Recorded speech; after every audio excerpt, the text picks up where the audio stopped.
Obviously, I'm the funnier brother. Are you joking me? Are you having a laugh? I'm Joe Bags. And I'm George Bags. You may have seen us on Gogglebox with our family. You might have listened to our podcast, Not My Bag. You might have watched us on TikTok, messing around from time to time. That's why I'm here.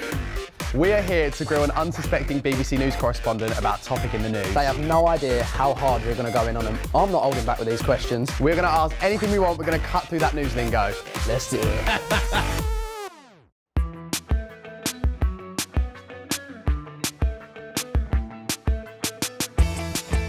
I'm Coletta Smith, the BBC's cost of living correspondent. It's my job to try and make sense of the crazy price increases that we're seeing day in and day out.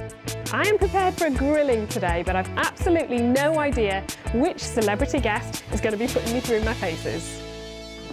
Wood-panelled ceilings and green floor. No leakage here.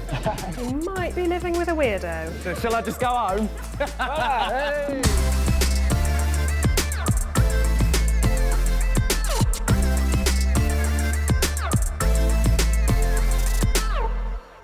What we're going to do today is talk about money, the topic on everyone's mind at the moment. But I'm delighted that I just get to sit back and put my feet up today because somebody else is asking the questions.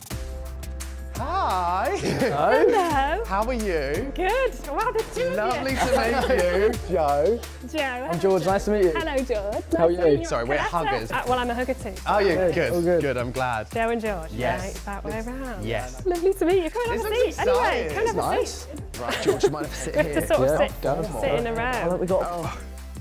Tell me a little bit about what you do. We were on Channel 4's Gogglebox with our family, and then now we do like content creating online, Got a lot of TikTok podcast. stuff. What do you do? So I'm the BBC's cost of living correspondent. Okay. So But you've been busy recently. yeah. Yeah. So do you know what we're going to be talking about here today? It's all still top secret? No, yeah, literally top Nobody's secret. leaked it? No? No leakage here. It's rent in particular. Right, We're rent. talking about the rental market. Okay. You're asking the questions, guys, and I get the grilling. It's time to flip the script. We're ready. Get us the in. scripts. Where are they? Where is it? Come on, bring them in. What we've got here is a buzzer, so that when you get a bit businessy, bit too much news jargon going on. No idea what that even means. All right, George. That's why Does I it left make the a buzzer. noise? Yeah, it does. Do you want to see? Right. Okay. It's a polite shut up. Let's get down to business, shall we? So, question number one, what is affordable housing? It basically means either a home to rent or to buy that's cheaper than the market generally. So Right. for rent, it's a set number of houses that have to be built, often in new build housing developments. So they'll say a certain percent have to be affordable housing, and that means that they have to be rented for about 80% of the average rental price in that area. So that's going Okay. to look totally different Right. across Right. the UK. What's Sure. affordable in London will look very different to what's affordable in Glasgow or in Right. Sheffield. So is that relative to the Exactly. areas? Isn't it that up to a certain amount of houses you don't have to have it affordable in like a new build? So Exactly. like Most 20 of them, or- most of them won't be what if affordable. you know See, that? Sorry guys, I'm a bit of a dark horse going here, on aren't I? here? picked up a good lot there. I know, yeah. Anyway, next question. He hasn't been muting the news. Yeah, I haven't actually. I have. What are boomerang kids? Well, I think probably you are one. It better be good then. So, Joe, you're not yet. Have you lived away from home at all? Have you stayed at home all the time, or did you go away? Were you away for college or uni or anything? No, he's not done anything. No. Well, then Very sheltered life. actually, you're not quite a boomerang. Okay, so boomerang is Wait, I might be. went to Australia, Uh-huh. then came back, Uh-huh. then moved away again with a partner, then came okay. back. So it's you. It's completely you. You should have known. I'm the awkward The one. boomerang kids are the ones that go home to their parents, either, after, as you say, travelling or being away at university, maybe even trying to work, away from home in a city or whatever. Yeah. Then suddenly they find rent's too expensive, life's too expensive. And I come running Oh, back home. hun, tell me about it. Should there be more rules for private landlords, like rent control? So there are a lot of rules for private landlords. Sorry, just sound a bit boring. Fair enough. Right, carry on. Just trying to make it more interesting. You just nodded off there, did you? Oh, it's a nightcap. So there are some rules already. The government's introduced a good lot of legislation. They've actually just put in a whole load more, particularly about when people can be kicked out of a rental. So they've restricted how often people can be kicked out. But a lot of people are calling for rent controls as in the price. Yeah, I feel like it's ridiculous, and I know that it's happening a lot in London where they're just going extortionately high, but people are forced to pay it because there's nowhere else to go, Yeah. which is just awful. Because it's like they're putting up the prices, for example, for Joe's place, but then if Joe wanted to look elsewhere, they're also... Even more everything's expensive. going up. So yeah, you Yeah, have no there choice. does need to be a bit of control with it. Otherwise, the only people benefiting here are the landlords, aren't they? Well, yes, in the long run, I suppose. But the problem with setting a cap or a control, you know, in terms of the wider economy, is that means that the landlords don't necessarily make enough money, although it seems like they're making a lot when you're renting. They're paying a massive mortgage at the moment. Right. If they don't make enough, then they might just decide to sell. Okay, fine. And part of the reason why rent is dead expensive at the moment is because there actually aren't enough rental properties on the market. Is that kind of the reason why the rental prices are going up so much, or is there other contributing factors? Yeah, there's a load of different things. The biggest is that loads of landlords are leaving the rental market at the moment. It's a lot of hassle, it's a lot of legislation, a whole load of new rules were introduced about the EPC rating of your house. Now what does I that know mean? what that is. Go on. Is it energy performance certificate? Yeah. I actually used to be an estate agent, so I know. I'm ready for the daggers to be thrown at me Hang now. on, we're doing a piece about rental prices and you're only just dropping in that you used to be an estate And, agent. and a lettings agent. Maybe you should be in that Hey, thing, you eh? should. No. So it does make sense why landlords are like putting up prices and stuff, really. I know they come under scrutiny and fire. They do, and I don't want to be the one that sounds like I'm sticking up for the landlords because I know that Are you pro-landlord? it's hard. But if you think about it from their perspective, Yeah. they are facing a lot of extra charges, you know, whether that's because of regulations, whether that's just because of the mortgage rates, and they're obviously trying to make some money out of it. You know, they're not just doing it for the fun. Do you think it's the seedy estate agents? I do blame the estate agents. Let's blame all the estate agents. No. makes- Not all of them. It makes sense though, because obviously, yeah, if you're looking at the market and you're like, the one down the road, mine's bigger and he's charging 300 Exactly, quid. Yeah. I can charge more. Yeah. Okay, so to help wrap our heads around all of this, we've got another game to play.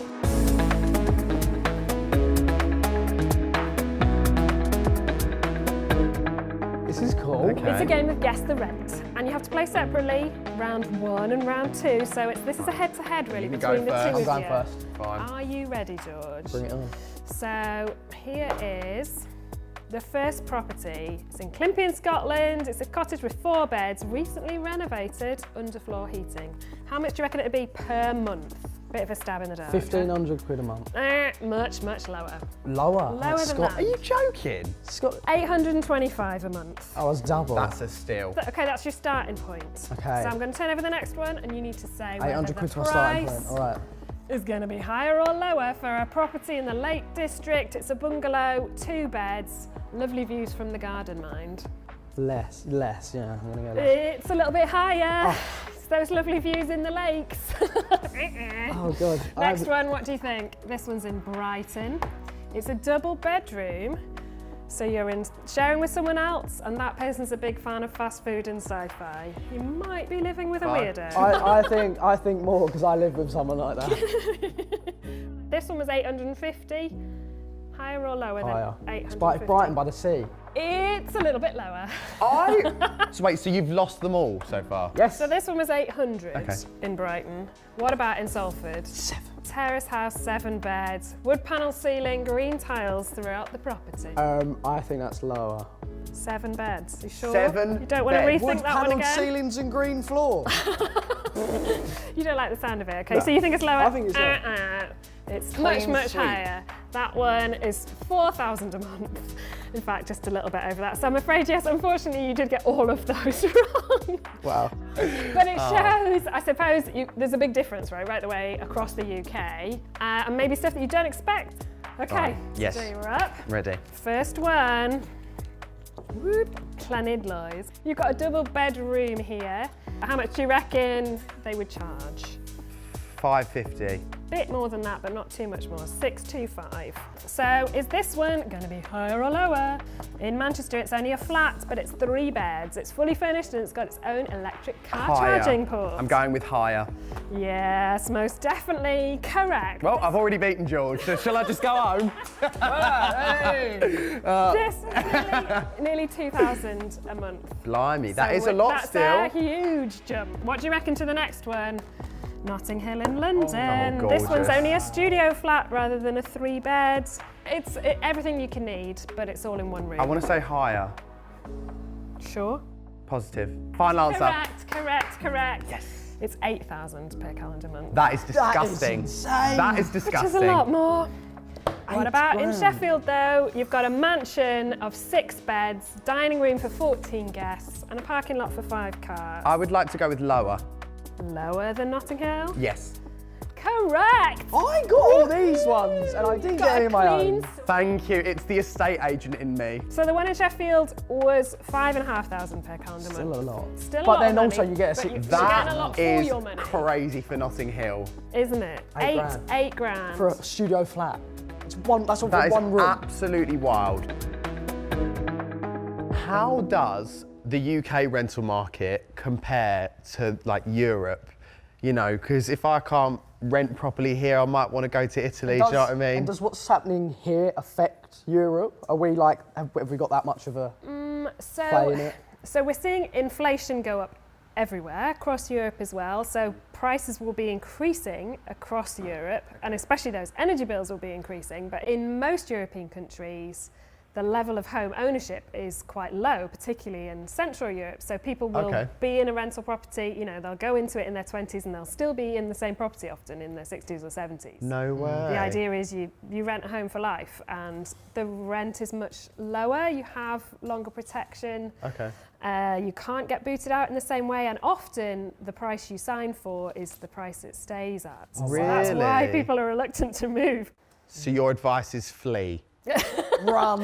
What I got from that was run away. Yeah, maybe. In a nice Central You heard it European here country. first. I'm very like solution driven in the way that I think, and not to call you out, but this has been very sad newsy. I'm not going to lie. No, you've just been giving us answers for the questions, you know. You're just telling us the facts. Because it's sad. Yeah. Oh. What's the light at the end of the tunnel for some people? I'm desperately trying to think of some light None. here. There's none, is there? I feel like the government are as well. and This is it's- bleak. So I suppose that there definitely are, there's extra protections coming in for tenants. Like we talked about the idea of energy performance certificates, so people's houses, you know, will be getting warmer, more efficient. That means your bills will be coming down if you're Sure. renting. That's all positive stuff for tenants, and you're getting better protection in terms of not being able to be chucked out as a tenant.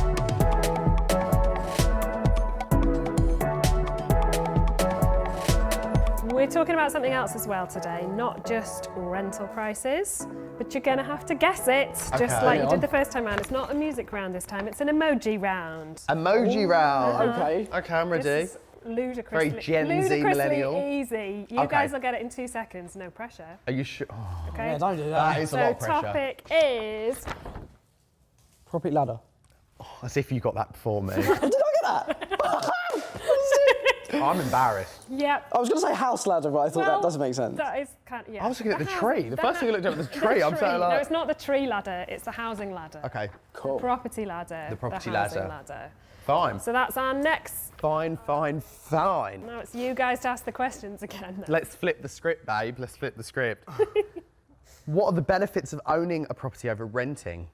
You don't have an annoying landlord to have to deal with. I guess that's the main benefit, Yeah, isn't it? You I can would say make the so. space your own, do what you want, but also you don't have to pay rent. And at the moment, Yeah. that's a biggie. Often mortgage rates are cheaper than rent. So for a lot of places, actually, if people manage to get on the housing ladder, they'll end up paying less for their mortgage than they will be doing for rent. Okay. And the downsides? you don't have a landlord to call when something breaks. I was You've just got to thinking fix this. it yourself. I wouldn't be able to do that. And actually that's expensive. Lots of people think about buying the house in the first place, maybe, you know, putting a lick of paint on it or doing up whatever they need to, but they don't necessarily have enough saved up as well for that first thing that goes wrong, or when you've got to buy the kitchen or Yeah. Calling out a all plumber. the extra bits that you need. Yeah, yeah, yeah. Exactly. Just another question. So I remember from school doing geography that there's like greenbelt land, isn't there? Yeah. Which you're not meant to ever build on and get planning permission on. But nowadays, with they're needing space for houses and stuff like that, they are building on it, aren't they? Greenbelt is supposed to have higher protection, but it doesn't prevent Right, okay.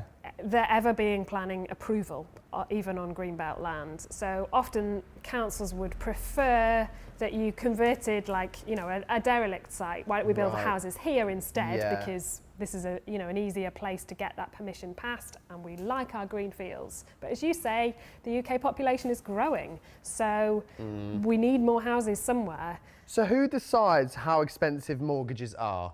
The Bank of England, I suppose, is the short answer to that question. Right. The best way of describing the Bank of England is the bank that the banks go to. Okay. So all the banks The have to big borrow. daddy bank. You took the words right out of big my daddy mouth. The Bank. Big Daddy Tell me, Bank, brothers. that is what I will use from now on. The Bank of Okay. England is the Big Daddy Bank. So when they charge more interest to all of the other banks, HSBC, Lloyds, Barclays, all of those The different mini ones. banks, what are they called? The little daddy banks? The baby banks. The baby bank. Okay, fine, baby when bank. they charge more interest to them, Okay. then they pass that on to us and raise mortgage rates. So Right. when the Bank of England put up the interest rate, that base rate, then that's why people's mortgage rates go up, often by the same percent. Okay, fine. And how does a bank decide who to give a mortgage to? So banks and building societies use lots of different criteria. Mm-hmm. The big thing is, do you have enough deposit? And if you do, then often you'll get your mortgage approved, but credit rating is also part of it. And that's probably Oh, is something it? you guys are aware of, because they're lending I was you not. a massive amount of money. They Yeah. need to know you can pay it back. Exactly. Yeah. So they look at your credit score, and if you haven't been paying back on your buy now, pay later stuff, if you Klarna? haven't been paying I back don't think I've even paid for this jacket yet. on your Klarna or your Or these credit shoes. card, then that's going to lower your credit score and make it a bit harder to get a mortgage. Do you have any words of advice, or not wisdom, but maybe words of support for younger people that feel like at the moment that Help they'll us. never buy a house? Because there are a lot of people out there that feel like they'll either be trapped in the rental market or never see owning a property as an option for them. I think it is worth thinking about what different options are out there and what help is available, because actually I think people will be quite surprised by how much extra help is there. Like, there are a lot of government schemes at the moment. You can do sort of co-ownership. There are help to buy schemes where the government pays a I've seen a that chunk. co-ownership. It's like you can own like 20% of a house, and I know it Exactly. sounds weird, but Exactly. yeah, you own like almost like a percentage of it. Don't Exactly, you? Yeah. and then you pay rent on the rest, you know, the 50% that you don't Yeah. own, Yeah. but that's a lot less rent to be paying, and at least, you know, you've also got You a big own chunk of the house something. that you own. Yeah, Exactly, yeah. and you gradually, you know, are able to buy more of it. And I think sometimes if you make a really deliberate savings pot, which a lot of people are doing, trying to, you know, put it into an ISA or some kind of savings pot that's going to maybe earn you a bit more money, Yeah. there are options. Don't rule it out, and actually make a deliberate attempt to save. Look at what help might be available. Think about, you know, maybe clubbing up with somebody else. Maybe it is about buying a house with somebody. Not going to suggest it between the two of you. It's definitely hard for a single person to buy on their own, and it's easier for two to buy together. Yeah. Okay, so we've covered a lot. Are your heads fried? A little bit. Not but it's too fine. bad. The rosé help. What have you managed to pull out of whatever I've I've learned a said? few things. I'd say number one is that my brother actually listened during geography at school. That blew my mind. I'd say, so rental market in Europe, you know, rents have been more protected there, was really interesting to find out. And what else have I learned as well? The whole severity of the situation, and the difference as well between landlords moaning about having to sell maybe a £500,000 property, and then people actually sitting there talking to you saying, I can't even afford another £100 rent. It really just shows like the severity of the whole situation. Also how like the Bank of England and banks all around affect buying properties and stuff with like mortgages or renting. It's all really interesting. I hope that one day in the not too distant future, you'll be able to get on the housing ladder. Well, when we do, you're coming to the house for me.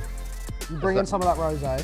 And you can do a house tour, because you're quite good with the whole, you know what I mean? Walking about there was really good. I Great, felt like I okay, was on... well you can give the tour as the estate agent and have a good look You're around. a terrible estate agent. Thank you very much and good night.